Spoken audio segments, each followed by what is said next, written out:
नमस्कार दोस्तों, आज की इस नए वीडियो में आप लोगों का एक बार फिर से स्वागत है। दोस्तों, ये हमारा most important current affair series का चौथा वीडियो है।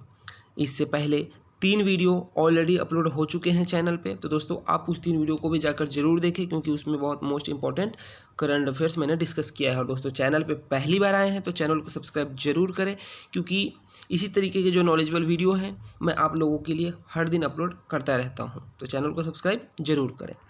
तो चलिए दोस्तों, आज के इस वीडियो को शुरू करते हैं। पहला करंट अफेयर है राष्ट्रीय बाल पुरस्कार 2020 से संबंधित। तो ये एक तरीके का अवार्ड है राष्ट्रीय बाल पुरस्कार, और बाल वर्ड से आप समझ सकते हैं कि बच्चों का होगा, छोटे बच्चों का होगा, बालक का होगा, बाल मतलब बालक। तो इस साल ये पुरस्कार 49 बच्चों को दिया गया है। ये कौन से बच्चे होते हैं, कितने एज के होते हैं? तो इनका एज होता है 5 से 18 साल के बीच में, यानी कि जिनका एज इस ग्रुप में होता है उन्हीं को ये अवार्ड दिया जाता है। और ये अवार्ड उनको भारत के सर्वोच्च नागरिक जिन्हें माना जाता है यानी कि राष्ट्रपति। तो इस साल क्योंकि हमारे प्रेसिडेंट अभी रामनाथ कोविंद है, तो उन्होंने 49 बच्चों को जिनका की उम्र 5 से 18 साल के बीच में है उन्होंने ये अवार्ड दिया है, उनको सम्मान दिया है। अब ये अवार्ड बच्चों को क्यों दिया जाता है? तो दोस्तों ये उन बच्चों को दिया जाता है जिनका कि एक्सेप्शनल अचीवमेंट होता है अलग अलग फील्ड में, क्षेत्र में, जैसे कि इनोवेशन, रिसर्च एंड इनोवेशन में, सोशल सर्विस में, समाज सेवा, आर्ट एंड कल्चर में, स्पोर्ट्स में, और ब्रेवरी के लिए भी। और ज़्यादातर बच्चों को ब्रेवरी के लिए भी मिलता है। अब दोस्तों इस अवार्ड में होता क्या है? तो इस अवार्ड में एक मेडल होता है, कैश प्राइज होता है 1 लाख का, एक सर्टिफिकेट होता है जिसपे कि उनके अचीवमेंट के बारे में लिखा होता है। ये अवार्ड जो है इसकी शुरुआत ministry of women and child development ने किया था, और ये प्रेजेंट किया जाता है बच्चों को भारत के राष्ट्रपति के द्वारा हर साल न्यू दिल्ली में। न्यू दिल्ली में क्यों? क्योंकि राष्ट्रपति यही रहते हैं। सेकेंड करंट अफेयर है आज की इस वीडियो का। टीएस त्रिमूर्ति को भारत के यूनाइटेड नेशन में परमानेंट रिप्रेजेंटेटिव के तौर पे नियुक्त किया गया है। टीएस त्रिमूर्ति 1985 बैच के आईएफएस ऑफिसर हैं और इनसे पहले सैयद अकबरुद्दीन थे। और आपने सैयद अकबरुद्दीन का नाम आपने काफ़ी बार सुना होगा। और अगर आपको याद है तो आपने जब मसूद अजहर को, जो कि जैश ए मोहम्मद का चीफ है, जब उसको भारत इंटरनेशनल टेररिस्ट घोषित करवाने के पक्ष में जब अपनी बात को रखता था यूएन में, तो ये सैयद अकबरुद्दीन ही थे जो भारत को वहाँ पे रिप्रेजेंट करते थे। और ये काफ़ी बेबाक तरीके से अपनी बातों को और भारत को रिप्रेजेंट करते थे। तो अब इनके बाद टीएस त्रिमूर्ति को वहाँ पे अपॉइंट किया जा रहा है as a permanent representative to the United Nation. Third current affair है आज की इसके वीडियो का, मनोज आहूजा जी के बारे में। इनको अपॉइंट किया गया है new chairman of CBSE, central board of secondary education. फिलहाल ये स्पेशल डायरेक्टर के पद पे हैं। कहाँ पे हैं? तो Lal Bahadur Shastri national academy of administration, department of personnel and training. और ये रिप्लेस कर रहे हैं अनीता करवाल जी को, जिनको कि सेक्रेटरी के तौर पर नियुक्त किया गया है department of school education and literacy, जो कि ह्यूमन रिसोर्स डेवलपमेंट मिनिस्ट्री के अंडर आता है। लेकिन दोस्तों ह्यूमन रिसोर्स डेवलपमेंट मिनिस्ट्री यानी कि HRD मिनिस्ट्री, अब इसका नाम बदला जा चुका है। अब इसका नाम मिनिस्ट्री ऑफ एजुकेशन है, तो आप इस बात को ध्यान रखिएगा। Paris based UNESCO has recognised 2 coastal villages of Odisha as being the tsunami ready for their overall preparedness to face the calamity।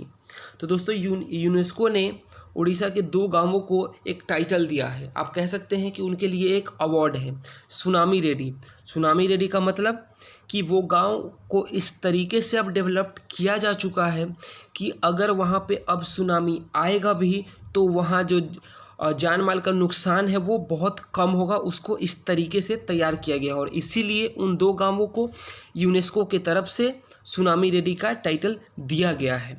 अब यूनेस्को जो है वो पेरिस में है। और दोस्तों आपके लिए भी एक क्वेश्चन है, आप यूनेस्को का फुल फॉर्म क्या होता है आप कमेंट करके बताइए, और इसकी स्थापना कब की गई थी ये भी बताइए। और दोस्तों ये 2 विलेज हैं, वेंकटरायपुर एंड नोलिया शाही। ये 2 गांव है उड़ीसा के जिनको कि सुनामी रेडी का अवार्ड मिला है, टाइटल मिला है यूनेस्को के तरफ से। और इस तरीके से उड़ीसा भारत में ऐसा पहला राज्य, फर्स्ट स्टेट बन गया है जिसको इस तरीके का अवार्ड मिला है यूनेस्को के तरफ से, सुनामी रेड्डी का ये एक टाइटल। और दोस्तों इनफैक्ट एशिया में ऐसे बहुत से, और अगर मैं बात करूँ पर्टिकुलरली साउथ एशिया का, तो इसमें उड़ीसा पहला स्टेट है, किसी कंट्री की भी बात अगर हम कर लें, जिसको इस तरीके का टाइटल मिला है, अवार्ड मिला है यूनेस्को की तरफ से। अब बात करते हैं डिफेंस से related. India was the world second largest arms importer during 2015 to 19 according to the Stockholm international peace research institute released on March 10, 2020. The report places the world's top 5 arms importer during the past 5 years as Saudi Arabia, India, Egypt, Australia and China, while the largest exporter of arms were the United States, Russia, France, Germany and China. तो दोस्तों क्या है ये current affair, चलिए आपको हम बताते हैं। तो 2015 से 19 का एक डेटा रिलीज किया गया है जो कि स्टॉकहोम बेस्ड एक इंटरनेशनल पीस रिसर्च इंस्टीट्यूट है, उसने रिलीज किया है 10 मार्च 2020 को। और इस लिस्ट में उसने इंडिया को दूसरे नंबर पे रखा है। अब ये लिस्ट क्या है, तो लिस्ट ये है कि उसने टॉप 5 इम्पोर्टर, आर्म्स इम्पोर्टर का एक लिस्ट बनाया और टॉप 5 एक एक्सपोर्टर, आर्म्स एक्सपोर्टर का लिस्ट बनाया। तो अगर हम बात करें इम्पोर्टर की, जो कि हम इंपोर्ट कर रहे हैं, अपने देश में मंगा रहे हैं, खरीद रहे हैं, तो आर्म्स खरीदने के मामले में लिस्ट में भारत जो है वो दूसरे नंबर पे है। यानी कि ये जो एक ड्यूरेशन था 4 सालों का, 5 सालों का, 2015 से 19 तक, उसमें सऊदी अरेबिया ने सबसे ज़्यादा आर्म्स खरीदा है। उसके बाद नंबर आता है भारत का, तीसरे नंबर पे है इजिप्ट, चौथे पे ऑस्ट्रेलिया और 5वें पे है चाइना। अगर हम बात करें लार्जेस्ट एक्सपोर्ट जिन्होंने एक्सपोर्ट किया है, किसी को बेचा है, तो इस लिस्ट में सबसे ऊपर है यूएसए, सेकेंड पे है रशिया, थर्ड पे फ्रांस, फोर्थ पे जर्मनी और फिफ्थ पे चाइना। अब दोस्तों यहाँ पे एक चीज़ काफ़ी ज़्यादा इंटरेस्टिंग है, देखने वाली बात है कि दोनों ही लिस्ट में चाइना का नाम है। यानी कि चाइना ऐसा नहीं है कि वो सिर्फ बेचा है आर्म्स को या सिर्फ खरीदा ही है।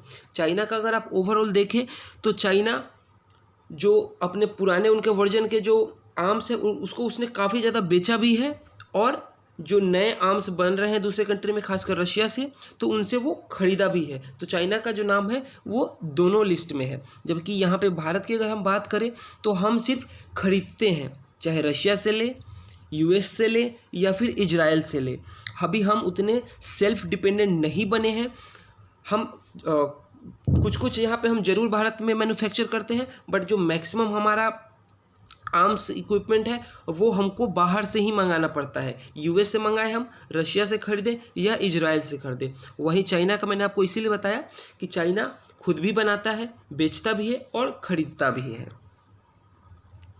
अब नेक्स्ट हम बात करते हैं वर्ल्ड एनिमल प्रोटेक्शन की।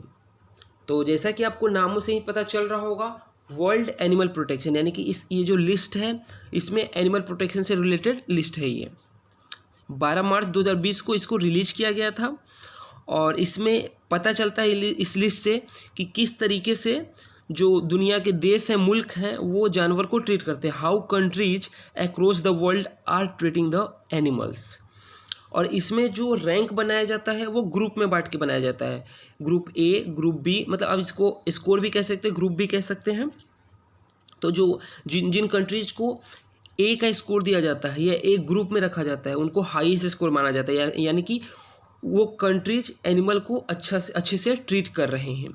और जिनको जी का टैग मिलता है, ग्रुप मिलता है, रैंक मिलता है, उनको लोएस्ट स्कोर माना जाता है।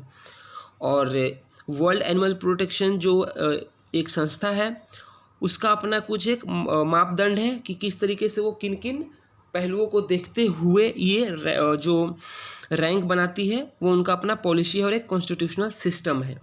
इंडिया को ग्रुप सी में रखा गया है, रैंक सी में रखा गया है, along with the countries like New Zealand, Mexico, France and Spain.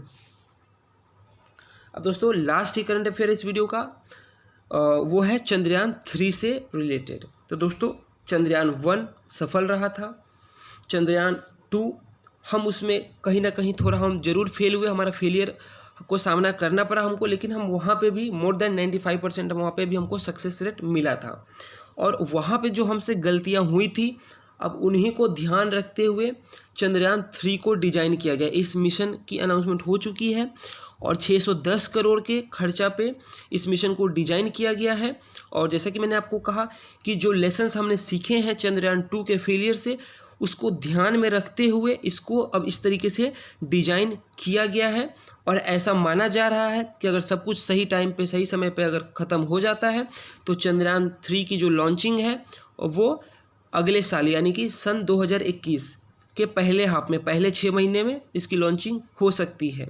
और ये जैसे कि चंद्रयान 1 भी एक एम्बिशियस मिशन माना जा रहा था, 2 भी, तो उसी तरीके से इंडिया के लिए और वर्ल्ड के लिए चंद्रयान 3 जो मिशन है वो काफ़ी ज़्यादा एम्बिशियस है। और इससे काफ़ी ज़्यादा हमको आप कह सकते हैं कि होप है कि हमसे गलतियाँ हुई थी चंद्रयान 2 के समय, वो इस बार गलतियाँ ना हो।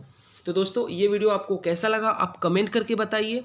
और दोस्तों चैनल को सब्सक्राइब नहीं किया तो चैनल को सब्सक्राइब कीजिए, वीडियो को लाइक कीजिए, क्योंकि दोस्तों इसी तरीके के नॉलेजेबल वीडियो मैं हर दिन आप लोगों के लिए अपलोड करता रहता हूं। तो चैनल को सब्सक्राइब कीजिए ताकि आपके पास नोटिफिकेशन सबसे पहले पहुंचे। तो दोस्तों अगले वीडियो में कुछ और नए करंट अफेयर के साथ आपसे मिलेंगे, तब तक के लिए बाय बाय।